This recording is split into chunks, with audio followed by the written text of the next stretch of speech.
आइए पढ़ते हैं विवेकी राय का निबंध उठ जाग मुसाफिर। भूमिका से शुरू करेंगे। भूमिका। सभी लोग अपनी लड़ाइयाँ अपने अलग अलग हथियारों से लड़ते हैं। लेखक शब्दों से लड़ता है। उसकी सेना के सब कुछ हैं शब्द। इस प्रकार शब्द सेना के बल पर मेरी उठ जाग मुसाफिर कृति तैयार हो गई, जिसके पीछे एक संक्षिप्त संदर्भ है। कई बार चर्चाओं में बात आई कि ललित निबंध एक ठहरी हुई विधा है और इसमें अब ज्यादा कुछ लिखने की संभावना नहीं है। मेरे भीतर एक प्रबल संकल्प बनकर उठ गया। अवश्य ऐसा लग रहा है कि ललित निबंध ठहरी हुई विधा है, मगर ये ललित निबंधकार ठहरा हुआ नहीं है। अगले 1 वर्ष के अंदर मैं 10 ललित निबंध लिखूंगा। संकल्प तो भीतर प्रतिष्ठित हो गया, परंतु ये पकी हुई आयु में तरह तरह के रोग और ग्रह प्रपंच आदि के भीषण दबाव के होते हुए लगा कि काम बहुत कठिन है। भले वक्त पर याद आए पंडित विद्यानिवास मिश्र। एक बार उन्होंने कहा था, पराजय कभी मत स्वीकार कीजिए, हिम्मत करके आगे बढ़ो। रख दी गई सी कलम चल गई और फिर पूरी ऊर्जा के साथ चल पड़ी। आयु का 88वां पड़ाव आते आते ईश्वर की कृपा से संकल्प पूरा हो गया। 10 ललित निबंध लिखे गए। जैसे तैसे नहीं, सलीके के साथ, सजावट के साथ और संपूर्ण संतुष्टि के साथ। ये नई रचनाएं साहित्य अमृत सहित हिंदी की प्रतिष्ठित पत्रिकाओं में द्वारा सादर प्रकाशित की गई, प्रशंसित और पुरस्कृत हुई। अब इन्हें पूरे विश्वास के साथ अपने प्रिय पाठकों के हाथ में सौंपते हुए हर्ष हो रहा है कि उन्हें भी मेरी ये रचनाएं, जो उठ जाग मुसाफिर में संकलित हैं, संतुष्ट करेंगी। यही इस कृति की संक्षिप्त भूमिका है। शेष अपनी रचनाओं या ललित निबंधों के बारे में मैं क्या कहूँ। रचनाएं स्वयं पाठकों से संवाद कर बहुत कुछ बताएंगी और ये भी बताएंगी कि लेखक का ध्यान रचनाओं में 2 ही बिंदुओं पर रहा है। एक तो विचार चिंतन और दूसरा लालित्य, जो कह सके ललित निबंध ठहरी हुई विधा नहीं है। विवेक राय। वहां जाते समय कल्पना कर रहा था कि सदा की भांति तन मन से पूर्ण स्वस्थ होंगे, पूर्ववत धधा कर साहस मिलेंगे, सदा बहार से दिखेंगे प्रफुल्ल कुसुमित। ऐसी संक्रामक निरोगता की प्रतिमूर्ति के चाहक ग्राहक कम नहीं होते। सो घिरे होंगे या इधर उधर के प्रबुद्ध लोगों से। कुछ ले लो, इस अंतिम आदमी से क्या लोगे भाई। कहाँ टिक रहे हैं उनके गुरु गंभीर जीवनानुभव या चिंतन निष्कर्ष तुम्हारी फटी झोली में। अच्छा चलो, मनोरंजन ही सही। पिछली बार गया था तो एक बड़ा सवाल खड़ा मिला।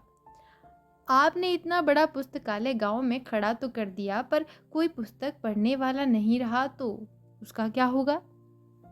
प्रश्न सुनकर मास्टर साहब अर्थात जगदीश बाबू का चिर परिचित मुक्त हास बिखर गया और आधा उत्तर तो प्रश्नकर्ताओं को जैसे इसी में ही मिल गया कि यह भी कोई प्रश्न है, और यदि है तो इसे स्वयं से पूछो।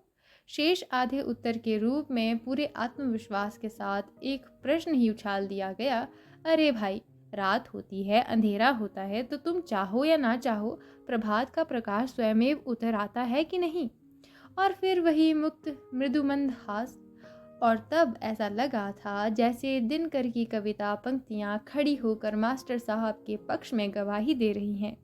जवानी की आंखों में ज्वाला होती है, बुढ़ापे की आंखों में प्रकाश होता है। यही कारण है कि जवानी संचय होती है, बुढ़ापा दान होता है। जवानी सुंदर होती है, बुढ़ापा महान होता है। लो, गांव वालों, बहुत लगन के साथ जवानी में संचित किया यह विशाल पुस्तकालय आयु के 95वें पड़ाव पर तुम्हें सौंप रहा हूँ। संभालो अपनी थाती। और तब वे क्या सचमुच महान नहीं हो जाते। लेकिन इस महानता की कल्पना को तब गहरा धक्का लगा जब उन्हें बेहाल हीन स्थिति में देखा। जरा तुषार भी हंता शरीर सरोजिनी। पूरा श्लोक मुंह से करते करते रह गया। नहीं, अभी प्राण भ्रमर उसे छोड़ कहीं जाने वाले नहीं। मात्र निश्चेष्ट उतान पड़े सोए हैं, चौकी पर बिस्तर नहीं। अधोवस्त्र के रूप में मात्र खादी का अंडरवियर है और खादी का ही एक पुराना गमछा ओढ़े जैसे हैं। वस्त्र दोनों साफ सुथरे नहीं। फिर एक धक्का लगा। खादी के चमाचम धवल धुले वस्त्रों के लिए वे एक प्रतिमान समझे जाते हैं। उत्तराभिमुख बैठक खाने के आगे लता पत्रादि से घिरे हुए पूरे प्रांगण को घेर कर जो एक अर्गनी है, वो बराबर आंखों पर चढ़ने वाले कपड़ों, धुलने के बाद सूखने के लिए डाले गए वस्त्रों, धोती, कुर्ता, बंडी, चादर और गमछा आदि से सज्जित मिलती। ये उनकी एक विशिष्ट पहचान रही। आगंतुक इन्हें देखकर अनुमान कर लेता वे मौजूद हैं, तो मौजूद तो वे आज भी हैं, पर ये कैसी बीमार बेपहचान मौजूद की। कोई व्यक्ति पास नहीं है तो क्या मान ले कि बूढ़ों के साथ लोग कहाँ तक वफा करें, लेकिन ना आती मौत तो बूढ़े भी क्या करें। लेकिन स्थिति ऐसी नहीं थी। वहाँ ना तो सेवा करने वालों का अभाव था, ना मौत का इंतजार था, मात्र वे बीमार थे। कभी बीमार ना पड़ने वाला आदमी बीमार था। यही कारण था कि आश्रम एक सुहावन पावन जैसा वो आवास उदास था। उधर मैं अपने सोच में डूबा हुआ था। उधर कई लोग वहां पहुंचकर उन्हें जगाने लगे। बाबा बाबा, ये देखिए, आपसे मिलने कौन आए हैं। आंख खोलकर मेरी ओर देखते हुए उन्होंने कहा, शरद चंद्र जी, बैठ जाइए। अर्थात वे मुझे पहचान न सके। शरद चंद्र उनके विद्यालय के प्राचार्य का नाम था। बहुत कड़वा सत्य था। भीतर बेचैनी होने लगी। सामने वे ही तो हैं, पर ये कौन बोल रहा है। कितना क्रूर, कठोर और दुर्दम है समय के हाथों इस प्रकार झटक दिया जाना। उनके वो एक स्वजन ने कान के पास मुंह कर जोर से मेरा नाम बताया तो जैसे तरंगित हो गए। सोए सोए सुपरिचित खुले हुए ऊंचे स्वर में बोले, क्षमा, बारंबार क्षमा, 1000 बार क्षमा। बैठिए बैठिए। शरीर है ना, ठीक हो जाता है तो पिछली बार की तरह बनारस चला जाएगा। आप कहेंगे तो आगे इलाहाबाद या फिर दिल्ली तक चलेंगे। अरे आपको चाय पिलाओ भाई, भोजन का भी वक्त है। फिर न हो तो आज पुस्तकालय के लिए एक बैठक भी कर लेंगे। बोलते बोलते एकदम चुप हो गए। लगा कि बोलने में कठिनाई हो रही है। खुले हुए ऊंचे निरोग जैसे स्वर की ठनक तो वही थी, पर उसका आत्मविश्वास से पूर्ण पहले का स्वाभाविक ताप नहीं था और ठंडापन छिप नहीं रहा था। सामने वाला चकितकारी सत्य बहुत आहत कर रहा था। 1 साल के भीतर ही ये क्या हुआ। क्या सचमुच बुढ़ापा अचानक थमक कर चकित कर देता है कि अरे ये क्या हुआ। राष्ट्रीय स्तर के एक विद्या मंदिर के इस तेजस्वी शिक्षक गांधीवादी चिंतन और जीवन शैली में आजीवन रसे बसे सदाबहार स्वास्थ्य के लिए प्रसिद्ध ग्राम मनीषी तथा सुरुचिपूर्ण सुवेश में सदा साहस मिलने वाले इस समाज सेवी को ऐसे बेहाल कैसे देख रहा हूँ। लेकिन बेहाल कैसे। संभवतः यह नियति और जिजीविषा का संघर्ष है। अभी यात्राएं करनी है, पुस्तकालय के भविष्य को संवारना है। इस बुद्धिजीवी के भीतर कई कविंद्र दीपित दिख रहा है। मारिते चाहिना आमी सुंदर भुवने, मानवेर माझे आमी बांची करे। चाई पर विश्व जगतेर माझ खने, दाणाइया बाजाई भी सौंदर्येर बांशी। मकान जर्जर होने से क्या, मकान मालिक जवान है। वो इस सुंदर संसार को और सुंदर बनाने के लिए जिएगा। यहाँ खड़े होकर बंशी बजाएगा। हाय रोग, हाय दया करे उसकी बलाए। नहीं, वो रोएगा धोएगा नहीं, पड़ा रहेगा शांत मौन, कोई शिकवा शिकायत नहीं। अपने प्रिय कवि कबीर साहब की तरह बेहद के मैदान में सोया है। कुछ निरंतर हो रहा है। क्या हो रहा है। शायद सुमिरन भजन आश्चर्य। इधर मैं उनके एक स्वजन से उनकी अप्रत्याशित अवस्था के विषय में जानकारी ले रहा था और उधर अपनी मौज में जैसे मुझे सुना रहे हैं उसी अमंद स्वर में अंधमुदी आंखों में बोलते जा रहे हैं। राम नाम लड्डू, गोपाल नाम घीव, हरि का नाम मिश्री और घोर घोर पी। झूठे सुख को सुख कहत मानत है मनमोद। जगत चबेना काल को चहक कर, अनंत काल तुम सुमिरन गति। और फिर चहक कर कुछ मौज में, माता बिन आदर कौन करे, बरखा बिन सागर कौन भरे, राम बिन दुख कौन हरे। तराने पर विराम लगा तो मैं सामने हाथ जोड़कर खड़ा हुआ। अब चलने की आज्ञा दीजिए। अच्छा, अगली बार जल्दी आइए तो अपने साहित्यिक पुस्तकालय पर 24 घंटे का हरि कीर्तन कराया जाए। वही मुद्रा, वही अंधमुदी अधमुंदी आंखें, वही निर्भाव भाव में चौकी पर लेटे लेटे बोलना, जैसे किसी और से नहीं स्वयं से बोल रहे हैं। आत्मलीन आत्मसंबोधन। अब मैं बहुत हैरान हूँ। इस राम नाम लड्डू, सुमिरन भजन, हरि कीर्तन और राम बिना दुख कौन हरे वाली धार्मिक लाइन पर कभी उन्हें इस प्रार्थी भाव में देखा नहीं। फिर दुख हरने में माता की सनातन भूमिका का स्मरण। उनके जीवन और चिंतन शैली को देखते ये बातें बेमेल पड़ गले से उतर नहीं रही हैं। तो क्या मान लें कि ये हारे को हरि नाम वाली स्थिति है? मगर हारे कहाँ है? अभी तो मन जवान है, लड़ रहा है, पुस्तकालय की मीटिंग कर रहा है, यात्राएं कर रहा है। मन के हारे हार है, मन के जीते जीत। तो यहाँ तो जीत ही जीत है। अंत भला तो सब भला। यात्रा के इस पड़ाव की श्रेष्ठतम स्थिति है कि आधी व्याधि सहित मौत को पछाड़कर आदमी अपनी मौज में दहाड़ता रहे। नहीं, यहाँ पराजय का अस्तित्व नहीं है। कहाँ किसी अपनी बीमारी या किसी डॉक्टरी या स्वजन की चर्चा हो रही है? चर्चा है गोपाल नाम घीव की, अर्थात अगले पड़ाव पर चलते चलते में घी खाकर तगड़े बन जाएं। यही आदर्श वीरता है। ये एक निराला संदर्भ है। सत्य है कि रेत सा तन ढह गया है, मगर किसका? वो जो एक कल्पित नाम रूप है, क्या उसका, जिसके लिए वह मैं का प्रयोग करता है? नहीं, मैं अलक्षित हूँ, यही कवि कह गया है। वो अलक्षित है। ये जो दिखाई पड़ रहा है, जो अगणित बंधनों में जकड़ा है, वो नहीं है। गुण और संस्कार ही नहीं, अपना यह ओढ़ा हुआ व्यक्तित्व, कल्पित संबंध और अर्जित ज्ञान भी महामारक बंधन। तो अब ये परम पुरुषार्थ देखो। यह निर्बंध असंग पुरुष इस बंधे हुए पुल से गुजर जाने के लिए उद्यत है। यही कारण है कि जीवन भर गांधी, अरविंद, राधा कृष्णन और कबीर आदि से लेकर दिनकर पंत, प्रसाद, प्रेमचंद और हजारी प्रसाद आदि को पढ़ने वाला अब स्वयं को पढ़ रहा है। अपना दीप अपने आप जिया, अपना वेद, अपने अनुभवों की राशि, विपुल पुराण।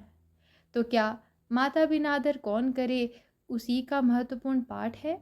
अवश्य, बहुत ही महत्वपूर्ण पाठ है। जीवन यात्रा से थका प्रत्येक यात्री विश्राम चाहता है। उसे माता की परम पावन गोद का आश्रय चाहिए। उसके आदर में निर्द्वंद विश्राम है और वह निर्विघ्न आश्रय है। उसके आदर में ही विश्राम की और आश्रय की स्थिति है। इसीलिए जीवन की बीहड़ बेला में उसे स्मरण करते हैं। क्रूर कठिन संसार द्वारा झटक दिए जाने पर जब धुंधल के धुंध में किसी अवांछित हाशिए पर पहुंच जाए तो और किसे याद करें? उस आदर का स्मरण मात्र एक दुखहर सहलाव है, सांत्वना का बल है, एक रोमांच है, अहोभाव है और हर्षित विराम है। किसी कवि की पंक्तियां उमड़ रही हैं। माँ चंदन की गंध है, माँ रेशम का तार, बंधा हुआ जिस तार में सारा ही घर द्वार। यहाँ वहाँ सारा जहाँ नापे अपने पाँव, माँ के आंचल सी नहीं और कहीं भी छाँव। थके यात्री को अब ठहराव चाहिए, विश्राम चाहिए, माँ के आंचल की छाँव चाहिए। माता बिन आदर कौन करे? कुल मिलाकर यह निज घर वापस लौटने की लालसा है। पर घर की आपाधापी से, श्रम से छुट्टी मिले, दासत्व से छुट्टी मिले। सर्वो ही आत्मगृहे राजा, स्वस्थ रहें तो सानंद रहें। जो देखा, जो सुना और जो सोचा समझा और कुल मिलाकर जो जिया, वो सब मोह मूल परमार्थ नाही और मोह सकल व्याधिन कर मूला। इन्हीं सारी व्याधियों से ग्रस्त दुखिया सब संसार है कि उलटवासी में जीती है। लोगों ने कहा मास्टर साहब बीमार हैं। बीमार अर्थात रोगग्रस्त, अस्वस्थ। अभी कुछ माह पूर्व तक आंख, कान, दिल, दिमाग, चलना फिरना, बोलना, हंसना, खाना पीना और व्यवहारिक जीवन जीना दुरुस्त था, तो समझ लिया गया तंदुरुस्त है। अब तन तंदुरुस्त नहीं है, उनके अंग काम नहीं करते हैं।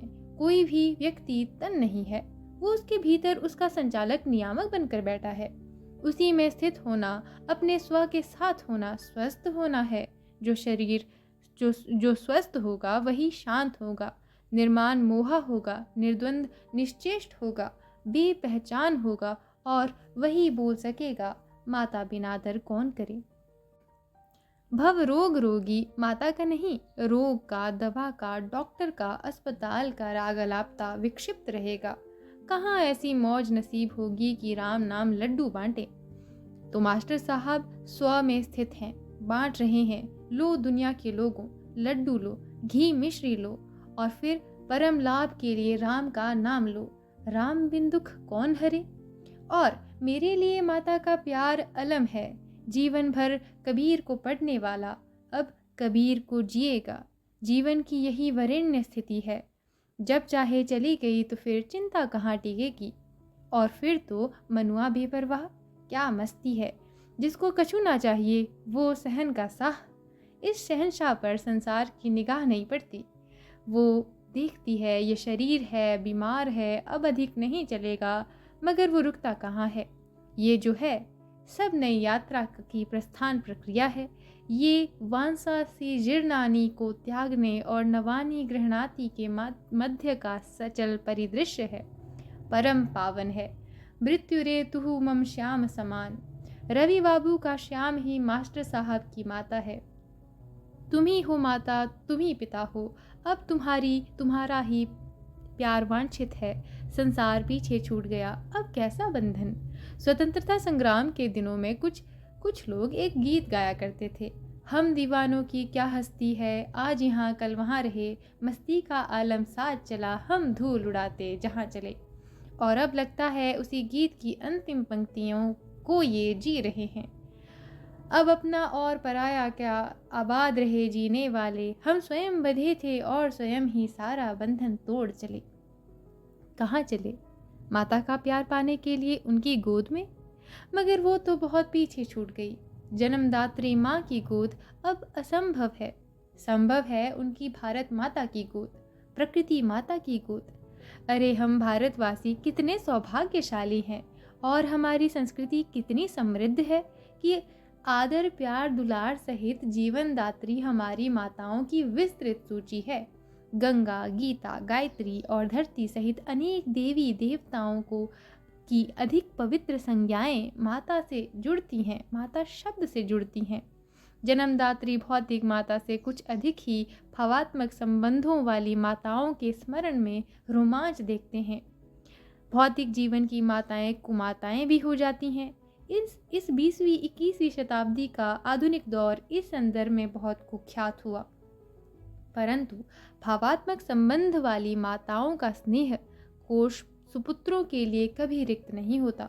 उनका आदर अवदान और आशीर्वाद बहुत ही शक्तिशाली होता है, साथ ही अकृत्रिम, सहज और निस्वार्थ। भारत माता के प्रति भक्ति, समर्पण और सेवा भाव की तरंगों ने एक तिरंगा इतिहास रच दिया। लिखा सुना नहीं, वो सब आंखों देखा सच है। समस्त भूगोल, इतिहास और पुराण से जुड़ी माताएं जन्मदात्री माँ सहित एक भारत माता के भावों में तब समाहित हो गई थी। वंदे मातरम। क्या पता मास्टर साहब उसी माता की सुधि में अलग जगा रहे हों। माता बिना दर कौन करे। हाँ, मैं साक्षी हूँ। मास्टर साहब के जीवन का प्रभात और पूर्वाहन का जीवन, विजय विश्व तिरंगा और भारत माता जननी हमारी, उसको शीश झुकाएंगे जैसे गीतों की गुंजार में रमा था। सबसे पहल उन्हें एक प्रभात फेरी में देखा था। उनके गांव पर एक बारात में गया था। गर्मी का दिन था। वो सारा गांव आज़ादी के दीवानों का गांव है।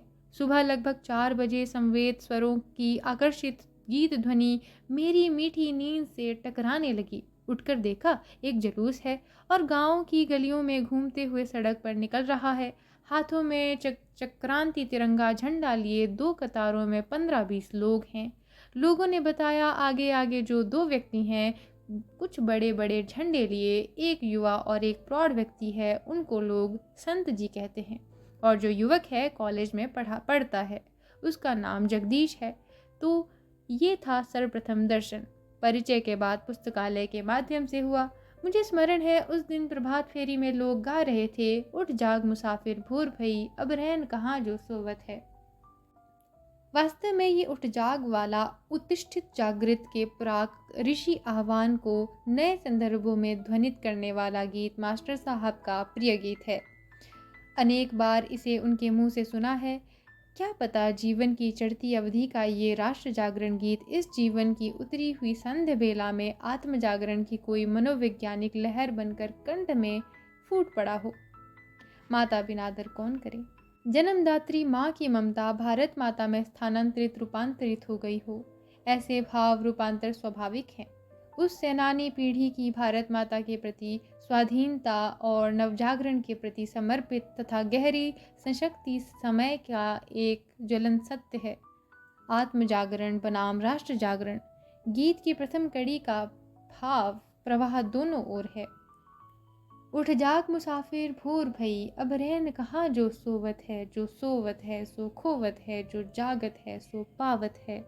किंतु आगे की पंक्तियों की राष्ट्रीय अर्थ में नई व्याख्या की जाती थी। मास्टर साहब कहते थे, गीत में रब का, प्रभु का ध्यान करने की बात की गई है। हमारा रब भारत माता है, हम उसी का ध्यान करते हैं। रही बात पाप की, तो हम वासियों ने अपनी फुटमत का गाफिल होने तथा सोए रहने का पाप किया, जिसकी करनी भुगत रहे हैं। पराधीन बने हैं, भारत माता वंदिनी है। और अगली पंक्तियों में जगने, एकजुट होने और कुछ करने का आह्वान है। और अंत में कहा गया है, जब खेती चिड़िया चुग डारी, फिर पछताए क्या होवत है। तो इस जागरूकता मंत्र उठो जागो का राष्ट्रव्यापी मंत्र प्रभात बेला में स्पंदित है। मूल समस्या सो जाने की है, इसीलिए जगाने के बहुआयामी यत्न चल रहे हैं।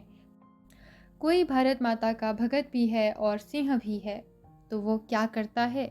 जवानों को जगाने के लिए काउंसिल में बम फेंका और फिर फांसी चढ़ने जा रहा है। भारत माता से विदा मांगता है। बहुत लोकप्रिय गीत था, विदा कर दो मुझे माता।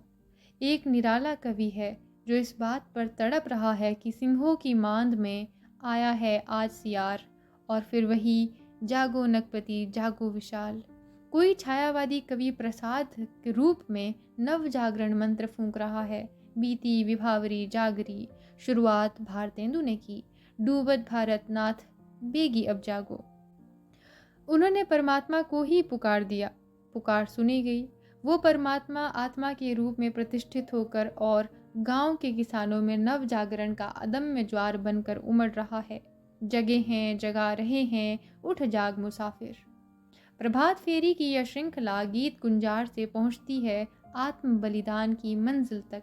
वंदनी माँ को ना भूलो, राग में अब मत झूलो, हो जहाँ बलि शीश अगणित, एक सिर मेरा मिला लो। वंदिनी भारत माता स्वतंत्र हुई, परंतु उस त्यागी, बलिदानी और आज़ादी की दीवानी पीढ़ी पुत्रों के सपने कहाँ पूर्ण हुए। अब तो भारत माता का नाम लेना भी गुनाह जैसा। उस नाम का सारा रोमांच वोट तंत्र के बुलडोजर में चंप कर चूर चूर हो गया। समर्पितों में से कुछ कुंठित हो मर खप गए, कुछ पथभ्रष्ट हुए ऐसे कि देश को कांटों से बचाते बचाते फूलों की मालाओं में डूब गए। कुर्सी, कमाई, पार्टी, प्रॉपर्टी और लोकतंत्र बनाम धनबल तंत्र, बाहुबल तंत्र वाले अंधे युग के भ्रष्टाचार भक्त गा बजाकर नाच रहे हैं। अब हो नाचो बहुत गोपाल, चोर मचावे शोर। तब मास्टर जैसा व्यक्ति अब क्या बोले, किस सोए देश को जगाए। अब मान ले पुस्तकालय उसका भारत है। अंधेरी रात के बाद प्रकाश को आना ही है। तब वो घर लौटे, माता बाट देख रही है, माता बिना आदर कौन करे। माता भूमि ही पुत्रो अहम पृथ्व्याः, एक शब्द जोड़कर उसे एक उच्चासन प्रदान करे मातृभूमि। जन्म दिया माता सा जिसने, किया सदा लालन पालन, जिसकी मिट्टी जल से ही है, रचा गया हम सब का तन। पंडित मनन द्विवेदी गजपुरी की इस कविता में मातृभूमि के अवदानों को लता द्रुमादि सहित रक्षाकारी उपादानों की ओर संकेत के बाद कवि एक मार्मिक बात कहता है कि माता की गोद तो केवल बचपन में मिलती है, परंतु मातृभूमि तो मृत्यु पर्यंत अपना स्नेह लुटाती है और मृत्यु के बाद अशरण शरण बन अपने में मिला लेती है। अंत में कवि कहता है, ऐसी मातृभूमि मेरी है स्वर्ग से भी प्यारी, जिसके पद कमलों पर मेरा तन मन धन सब बलिहारी। ये माता है मातृभूमि, जन्मभूमि स्वर्गलोक से भी प्यारी, जननी जन्मभूमिश्च स्वर्गादपि गरीयसी। एक जगा हुआ व्यक्ति इसके लिए तड़प रहा है। इस तड़पन में गीता के ऊंचे ज्ञान की गूंज है। ये भूमि अष्टभेदी प्रकृति में प्रमुख ही माता है और पुरुष में परमात्मा पिता है, और न कोई माता है और न पिता, वे तो निमित्त मात्र हैं। इसी माता भूमि, मातृभूमि और सबका भाव, जिसके सपनों में डूबा मुसाफिर पूरे देश को जगाता है। माता बिना दर कौन करे। एक धन्यता का भाव है, एक भावभीनी जननी जन्मभूमि की प्रार्थना है, एक मंत्र है, सुमिरन भजन और कीर्तन है, जीवन साधना का सार है। बुद्धि विकुंठा नाथ समाप्तमम युक्तयः। अब आश्रय नहीं तुम्हारा परमाश्रय चाहिए। संसार का आश्रय हार है और परमाश्रय जीवन की जीत है। बस अब शरण दो माता, एक मर्मस्पर्शी पुकार है। अंतिम परीक्षा की घड़ी में वाल्मीकि की सीता जी ने भी पुकारा था, माधवी देवी विवर दातुमहर्ति। पृथ्वी माता मुझे अपनी गोद में स्थान दे। माता का आदर मिला, वे उत्तीर्ण हुई। अंत में बता दूं, उस दिन मास्टर साहब को एक विजेता की स्थिति में देखा। देह गेह अलीक माया की तरंगे नहीं थी। स्वयं दुखी ना होना और ना दूसरों को दुखी करना बड़ी बात है। ऐसी विजेता की स्थिति अंत के दिनों में उसी भाग्यवान को प्राप्त होती है जो जीवन में कभी हार नहीं मानता और सर्वजन हिताय उद्देश्यनिष्ठ आदर्श जीवन जीता है। यह अंतकाल बीहड़ कसौटी है। बड़े बड़े ज्ञानी ध्यानी और जग सेवी यहाँ आकर टूट जाते हैं। शायद जीवन में बाहर कुछ और रहा हो और भीतर कुछ और। जब बाहर का संसार बेहाल हुआ, तब वो सब जो रहा भीतर बकवासी प्रपंच सूप में उछल आया।